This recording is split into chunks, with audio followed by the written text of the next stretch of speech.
Bonjour à tous et merci de suivre Face au Pic. Pour ce numéro de l'univers des jeunes, je reçois pour vous le président du Rassemblement des jeunes pour la cohésion sociale en la personne de M. Inoussa Nikiema. Bonjour M. Nikiema. Bonjour mon cher ami. Bienvenue sur ce plateau. Merci beaucoup. Alors tout à l'heure avec vous, nous allons découvrir les objectifs de votre association et surtout nous imprégner de l'organisation de la 4e édition des scènes artistiques de Karpala. Alors M. Nikiema, pour commencer, présentez-nous votre association. Merci de nous avoir invités pour ce numéro. Comme vous l'avez bien dit, je suis le président du Rassemblement des jeunes pour la cohésion sociale, qui est une association des jeunes qui lutte pour vraiment la cohésion sociale. Alors, vous êtes parti sûrement d'un constat. Oui. Qu'est-ce qui vous a poussé à créer cette association? Effectivement, vous êtes burkinabé comme moi et vous savez que depuis un certain temps, il y a beaucoup de situations qui ont émaillé notre vivre ensemble.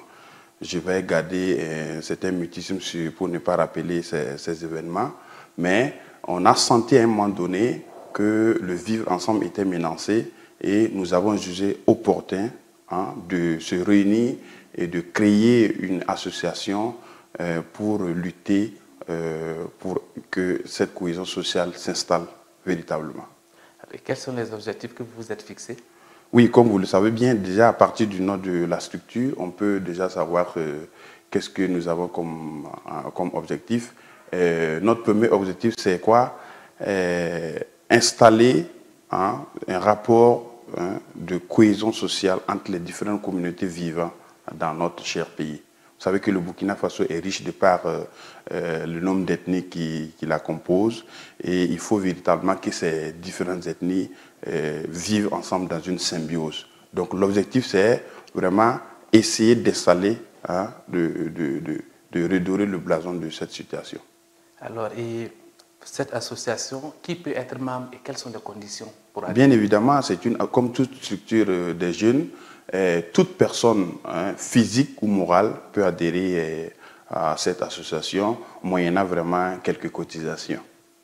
L'association est provinciale, régionale ou c'est une association nationale? Oui, c'est une association bien sûr nationale, puisque nous avons son siège se trouve même à Karpala, dans le secteur 51, notamment dans l'arrondissement numéro 11. Donc c'est une association d'envergure nationale.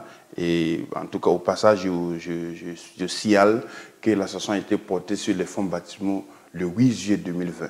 Mais nous existons il y a longtemps, mais nous avons été reconnus officiellement avec un récépissé délivré par le ministère en charge des libertés publiques. D'accord. Alors, M. Nikiema, à présent, nous allons parler des activités de l'association, notamment les scènes artistiques de Karpala. Évidemment, quand on parle des scènes artistiques de Karpala, que nous appelons les SAC, c'est l'événement phare de cette association et qui, disons quoi, les scènes artistiques sont composées de 4 activités majeures. Nous avons le volet football, nous avons le volet sport pour tous, nous avons le volet pétanque et nous avons bien évidemment, pour clôturer toutes ces activités avec une ambiance folle là, nous avons les nuits artistiques de Karpala. Voilà. Alors, cette année, c'est bien la 4e édition? Évidemment, nous sommes à la 4e édition de ce festival, qui doit se tenir évidemment dans le mois d'octobre, en fin d'octobre, comme toutes les années. Et en tout cas, on peut dire que l'un dans l'autre, les petits plats sont mis dans les grands plats afin que nous puissions réussir cette édition. Alors, vous avez cité une panoplie d'activités qui constituent les scènes artistiques de Karpala, mais qui peut prendre part à ces activités, à ces différentes compétitions? Vous savez, les scènes artistiques de Karpala, toutes les franges se trouvent dans ce festival. Nous avons le volet football. C'est une compétition qui va démarrer bien sûr dans le mois d'août. Et c'est donné à toute la jeunesse, à tous les jeunes, que vous êtes de l'arrondissement 11 ou des autres arrondissements, il suffit que vous veniez seulement avec votre équipe et vous présentez, vous enregistrez et vous prenez part à cette compétition. Donc la compétition va se jouer jusqu'en fin octobre et il y aura la finale.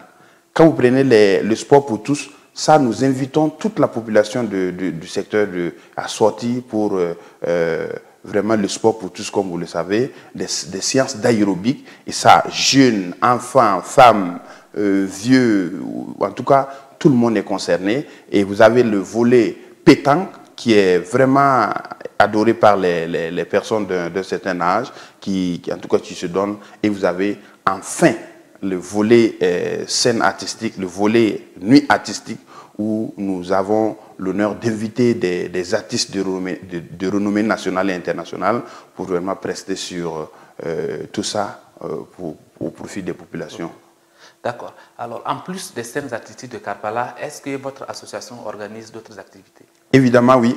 Je vous prends pour exemple, pendant la Covid-19, nous avons organisé une émission radiophonique sur la radio des écoles.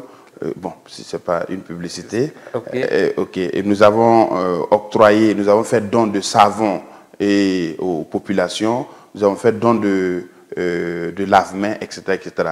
Nous avons aussi un projet une journée de salubrité dans tout le secteur, et nous avons pour projet aussi d'offrir, de faire des dons aux personnes nécessiteuses de notre secteur. D'accord.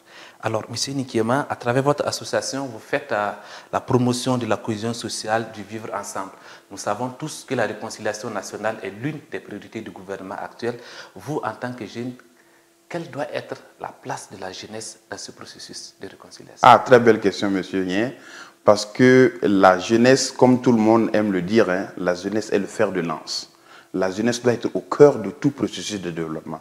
Donc nous pensons qu'il faut impliquer nécessairement les jeunes qui sont appelés à être les futurs dirigeants,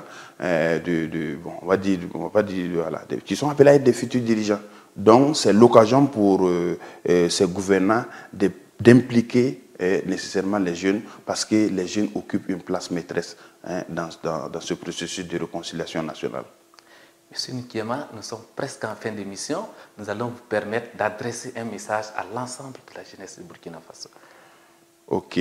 À l'ensemble de la jeunesse du Burkina Faso, je voudrais leur dire ceci. Chaque jeune a un rôle très important à jouer. Et chaque jeune est appelé véritablement à apporter sa touche pour un Burkina Faso émergent. Je vous remercie. C'est sur ces mots que nous allons mettre fin à cette émission. Merci, M. Nikiema, d'être passé sur notre plateau. À vous le merci. Très chers internautes, c'est tout pour ce numéro de l'univers des jeunes. Je recevais pour vous M. Inoussa Nikiema. Il est le président du Rassemblement des jeunes pour la cohésion sociale. Avec lui, nous avons parlé essentiellement de l'organisation de la 4e édition des scènes artistiques de Karpala. Merci pour votre fidélité à Faso Peak et je vous retrouve à bientôt avec un autre invité. Au revoir.